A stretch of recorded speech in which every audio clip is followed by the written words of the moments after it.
સાબરકાંઠાના હિંમતનગરના પીપળી કંપા નજીક આવેલ અત્રી ગ્રીન સોસાયટીમાં પ્રાચીન ભારતીય પરંપરા અનુરૂપ નવરાત્રીનું વિશિષ્ટ આયોજન કરવામાં આવ્યું હતું। અહીં ભક્તિ અને આરાધનાને કેન્દ્રમાં રાખીને પરંપરાગત ગરબાઓ રમાયા છે, જેમાં મહિલાઓ, યુવાનો અને વૃદ્ધો માતાજીના ચોપરમાં દીવા સાથે ખપણની જ્યોત સળગાવી રહ્યા છે।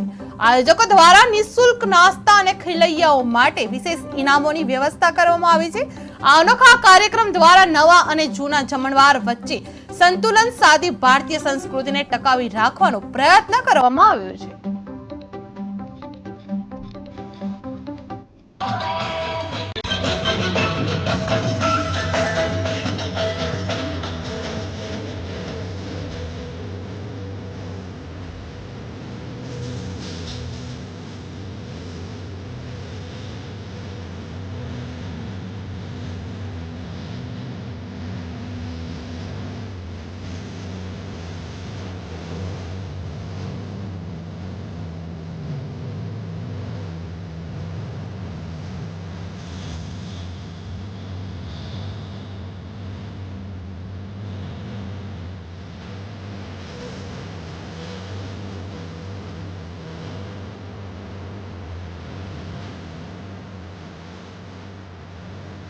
ગ્રીન સોસાયટીમાં છેલ્લા 4-5 વર્ષથી ગરબા રમવામાં આવે છે। અહીં જૂની પરંપરા મુજબ શેરી ગરબા રમવામાં આવે છે। અહીં માના શ્રદ્ધા જળવાઈ રહે તે રીતે માના ચાચા ચોકમાં પગરખા ઉતારીને ગરબા રમવામાં આવે છે। અહીં સ્વચ્છતાનું ખૂબ જ ધ્યાન આપવામાં આવે છે। અહીં જૂની પરંપરા મુજબના ગીતોમાં ગરબા રમવામાં આવે છે।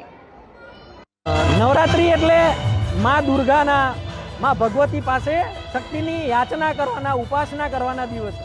આ દિવસોમાં આપણે ભગવાન પાસે, માતાજી પાસે પ્રાર્થના કરીએ કે અમને તું શક્તિ આપ, હિંમત આપ કે આવા કળિયુગની અંદર, આવા કળીકાળની અંદર જે આસુરી વિચારો, ખાઓ પીઓ ને જલસા કરો, એ વિચારો જ્યારે ચાલતા હોય એવા કાળની અંદર અમને આવા વિચારો મળે, દૈવિક વૈદિક વિચારોના પેલાના લીધે અમે અમારા સંચાર થાય, અમે એવા કાળની અંદર પણ અમારી સંસ્કૃતિને ટકાવી શકીએ। તો એ ઉત્સાહ ભરવા માટે આજે નવરાત્રિની અંદર મા ભગવતી, મા દુર્ગાના આજે ઉપાસનાના દિવસ। તો એ ઉપાસના આપણે ટ્રેડિશનલ આપણા જે શેરી ગરબા છે, તો એ શેરી ગરબા ઉપર જ્યારે રમઝટ રમાવતા હોય એ જોઈને આનંદ થાય। પણ ધીરે ધીરે અત્યારે જે પાર્ટી પ્લોટ કલ્ચર આવ્યા અને જે આપણા જે ટ્રેડિશનલ જે ગરબા હતા, માની ઉપાસનાના જે ગરબા હતા, એને ભૂલીને આજે પિક્ચરના ગીત ઉપર જ્યારે ડાન્સ કરતા બાળકો, બહેનો, ભાઈઓને જોઈએ ત્યારે ખરેખર દુઃખ થાય।